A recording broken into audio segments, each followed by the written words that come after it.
Y vamos a otro tema, porque tras más de un año y medio de una polémica discusión, hay que decirlo, este lunes el Congreso finalmente despachó la ley corta de las ISAPRES en una tramitación que no dejó a muchos satisfechos.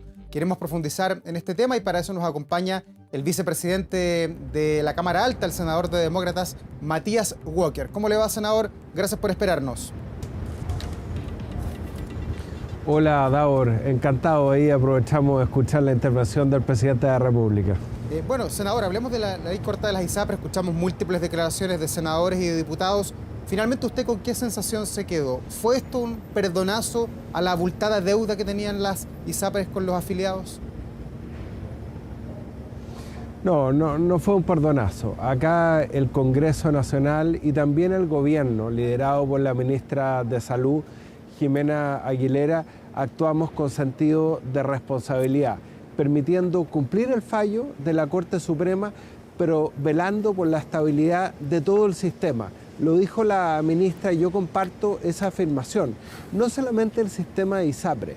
Acá estábamos muy preocupados, Davor, por lo que podía pasar con 300.000 enfermos crónicos que hoy día cotizan en ISAPRES. Probablemente muchos de ellos están viendo esta entrevista, estaban angustiados por su situación de cobertura de salud y también pensando en los 6 millones de usuarios de FONASA que se atienden con prestadores privados.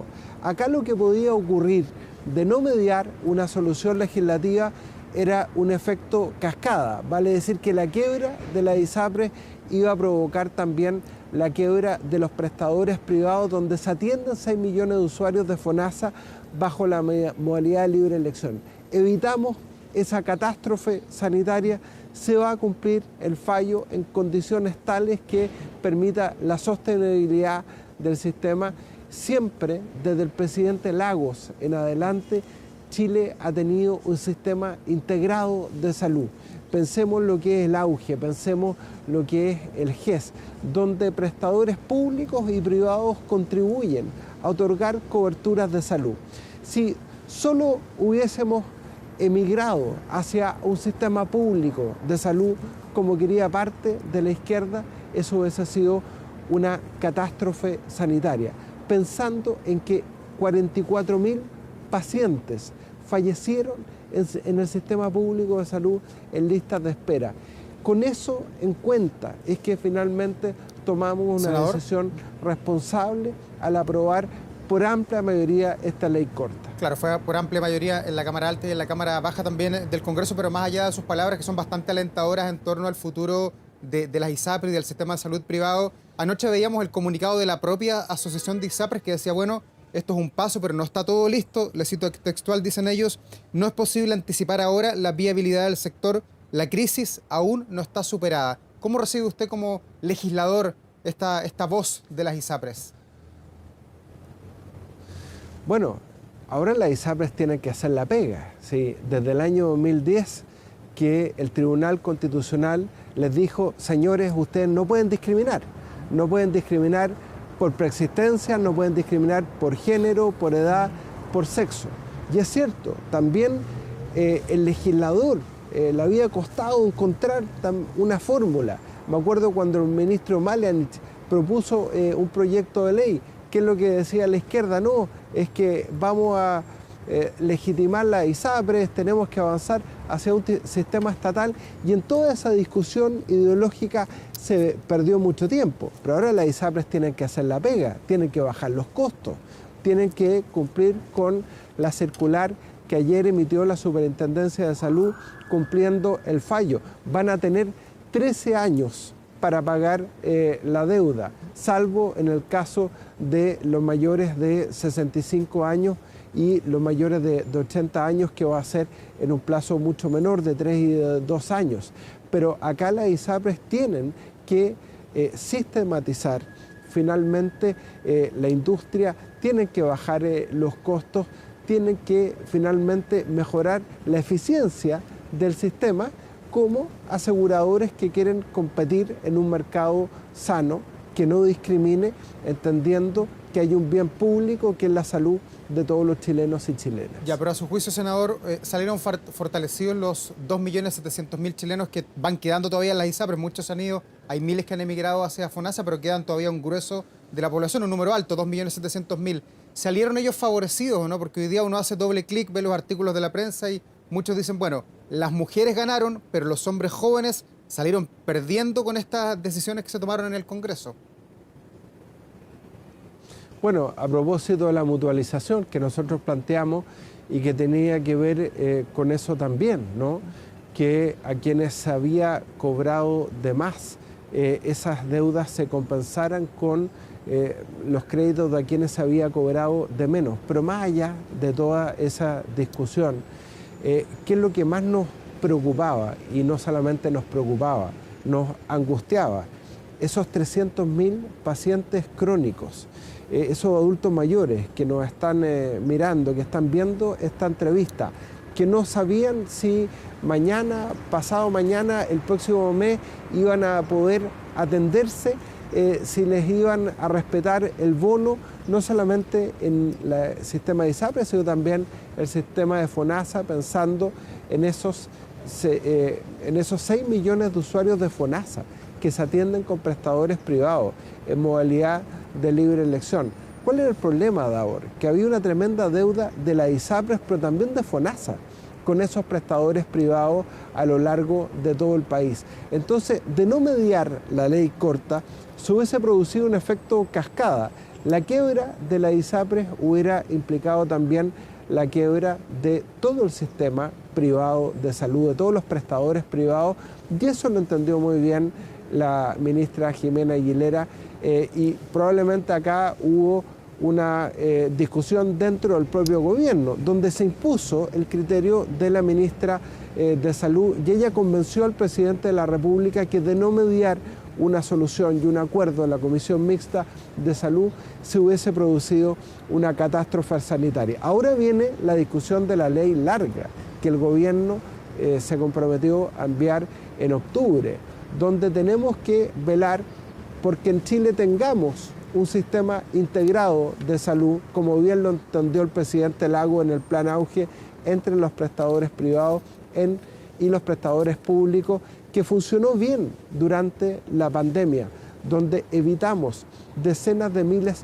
de muertes en nuestro país gracias a una oportuna integración entre el sistema privado, el sistema público y una gran gestión de vacunación y también en materia de atención primaria de salud. O sea, ¿qué quiero decir con esto, Davor?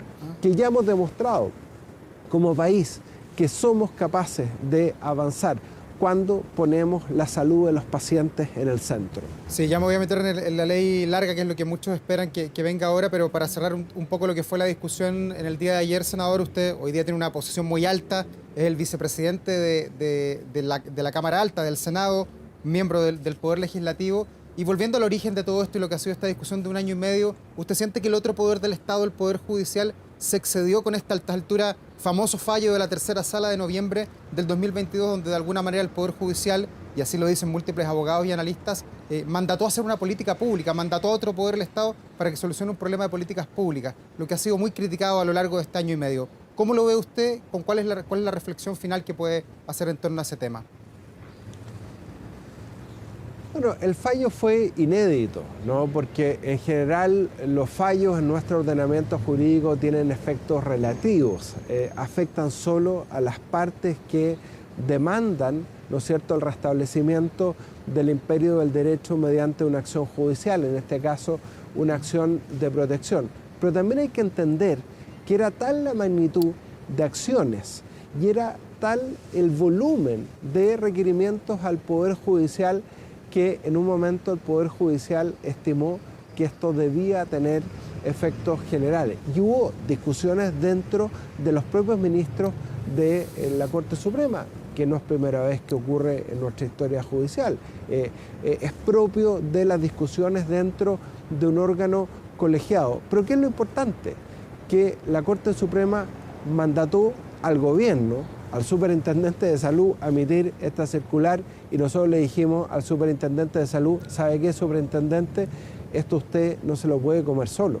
Nosotros vamos a legislar, porque esto lo viene ordenando el Tribunal Constitucional desde el año 2010, cuando dijo hay que crear una tabla única de factores, hay que terminar con estas discriminaciones. Así lo entendimos nosotros también cuando presentamos nuestra ley del derecho al olvido oncológico, que fue un proyecto de ley que yo presenté y que hoy día es ley de la República. Y nunca más las aseguradoras, la ISAPRE, van a poder discriminar a pacientes que padecieron un cáncer y lo superaron después de 5 años que han sido declarados en remisión. Seguían siendo discriminados por las compañías de seguros, por la ISAPRE. Eso no va a ocurrir nunca más gracias a la ley del derecho al olvido oncológico. Es decir, hemos aprovechado esta coyuntura de poner nuestra legislación al día, estableciendo el principio de no discriminación en materia de salud, pero también garantizando las prestaciones, tanto en el sector público como en el sector privado. Senador, ¿y qué es lo que viene ahora? Porque uno ve que hubo finalmente consenso después de mucha discusión entre senadores, diputados de diferentes partidos políticos. Finalmente, haciendo la raya para la suma, nos demoramos 1 año y medio en sacar la ley corta. Uno se pregunta, bueno, con ese antecedente que queda para la ley larga, la de verdad, la que tiene que reformar el sistema, que tiene que eliminar la tabla de factores, que tiene que asegurar de alguna manera la movilidad entre los afiliados sin discriminación. ¿Usted siente que hoy día hay terreno más fértil, que hay posibilidad de llegar a acuerdo, o esto de ayer fue un veranito de San Juan al interior del Congreso? Bueno, si ya demostramos que somos capaces de llegar a un acuerdo en el marco de la ley corta de salud, ¿por qué no podemos hacer el mismo esfuerzo en la discusión de una ley larga, teniendo a los pacientes en el centro? Insisto, dejando las discusiones ideológicas de lado. Esto no puede ser ni 100% sistema privado, como soñó el neoliberalismo en los años 80, ni 100% sistema público, como soñó la izquierda. Tiene que ser una integración entre el sistema público y el sistema privado de salud para garantizar las prestaciones, fortalecer la red hospitalaria en todo el país. Mientras sostenemos esta conversación, tenemos paralizado la construcción del nuevo hospital de La Serena, con un centro oncológico. Hoy día los niños de La Serena, de Coquimbo, se tienen que venir a atender a Santiago con sus padres, con todo el costo que significa enfrentar una enfermedad oncológica, enfrentar el cáncer para una familia. Tenemos, lo decía recién el presidente en el encuentro de la construcción, que fortalecer la red hospitalaria en regiones, avanzar en la descentralización de la gestión de la salud en Chile, con prestadores públicos, con prestadores privados, teniendo a los pacientes en el centro, que ellos tengan la opción de elegir. Senador, ¿y qué es lo que viene ahora, por ejemplo, en torno a la reforma que hay que hacer a FONASA? ¿Por dónde habría que partir? ¿Cuál es el terreno que usted ve ahí sobre la mesa? Y lo otro, en esta segunda etapa, terminado ayer la ley corta de ISAPRES, ¿es la ministra Aguilera la que debe conducir esta segunda etapa de la reforma? Sí, de todas maneras. Yo creo que la ministra Jimena Aguilera quedó muy legitimada tras la aprobación de este proyecto de ley, que no solamente la ley corta de ISAPRE, sino que también fortalece el FONASA y fortalece el FONASA en la modalidad de libre elección. Y eso lo explicó muy bien también el superintendente de salud, Víctor Torres, que yo creo que tuvo una conducción tranquila, probablemente quitada de bulla, tratando de articular acuerdos también. Y yo creo que los sectores más ideológicos dentro del gobierno, que querían producir un cambio radical, pasar a un sistema estatal, yo creo que perdieron en esta pasada y tienen que entender que la gente valora mucho, que fruto de su esfuerzo puedan atenderse en modalidad de libre elección, ya sea en FONASA o en ISAPRE, con su médico particular, que tienen derecho a elegir los prestadores. Yo creo que ese principio tiene que estar presente en la discusión de la ley larga para tener un sistema de salud moderno, robusto, que avance en resolutividad, que disminuya las listas de espera en los hospitales, que es lo más importante en este momento, formando más profesionales en regiones. Hemos avanzado en materia de educación superior, pero no siempre están los incentivos para que esos buenos profesionales que estamos formando en las mismas regiones se queden en regiones atendiendo. Muchos tratan de venirse a Santiago, de irse al sistema privado, y hay pocos incentivos para que esos profesionales que han hecho un enorme esfuerzo, sus propias familias, formándose, sirvan en los hospitales en regiones. Y eso tiene que estar presente en la discusión de la ley larga de salud. Y en esta discusión de la ley larga con los parlamentarios de diversos sectores, de alguna manera, ¿desde qué piso se parte? ¿Del piso bueno, podríamos decir, que tuvo la última parte de la discusión de la ley corta de ISAPRES, o todavía esto va a seguir dominado por lo que se llaman las dos almas del gobierno, del oficialismo, donde hay algunos que quieren ir a un sistema de salud que exista solamente uno que sea público, versus otro grupo que es un poco más abierto y que ha optado en el día de ayer por mantener este sistema que es mixto con público y también con las ISAPRES?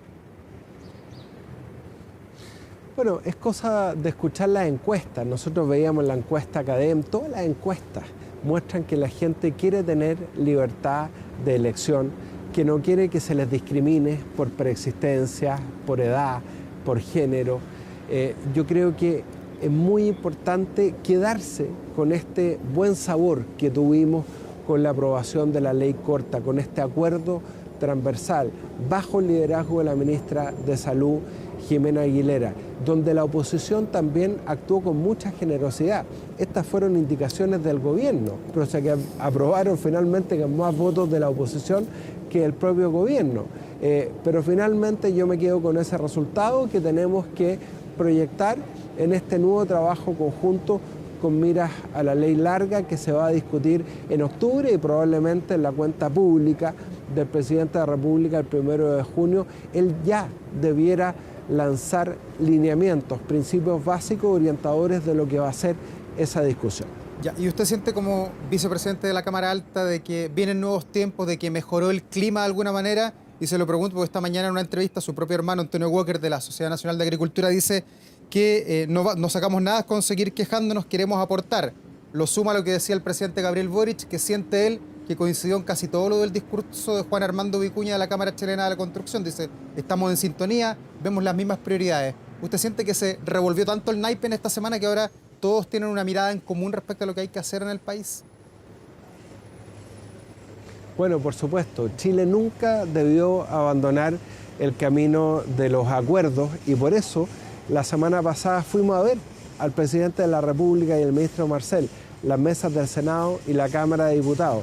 Y dijimos esta agenda de seguridad, donde fuimos capaces de priorizar 31 proyectos en materia de seguridad.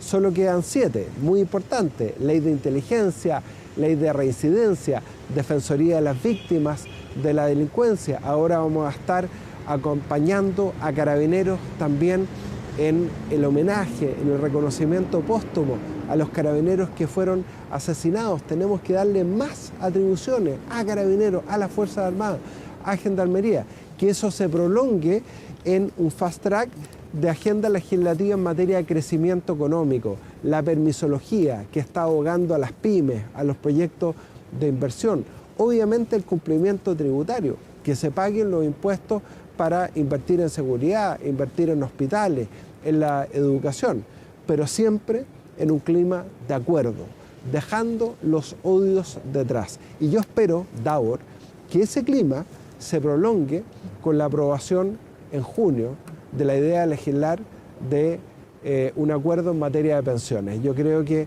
nuestros adultos mayores que nos están mirando no pueden seguir esperando. No fuimos capaces de llegar a un acuerdo en materia de pensiones. Yo los voté a favor, tanto el gobierno de la presidenta Bachelet como el gobierno del presidente Piñera, por los egoísmos de la extrema izquierda y la extrema derecha. Ahora tenemos que llegar a un acuerdo en materia de pensiones que logre lo único importante: aumentar las pensiones actuales y las pensiones futuras. Senador Matías Walker, vicepresidente de la Cámara Alta, muchas gracias por esta entrevista, que tenga una muy buena jornada. Muchas gracias, Davor. Que esté muy bien, buen día.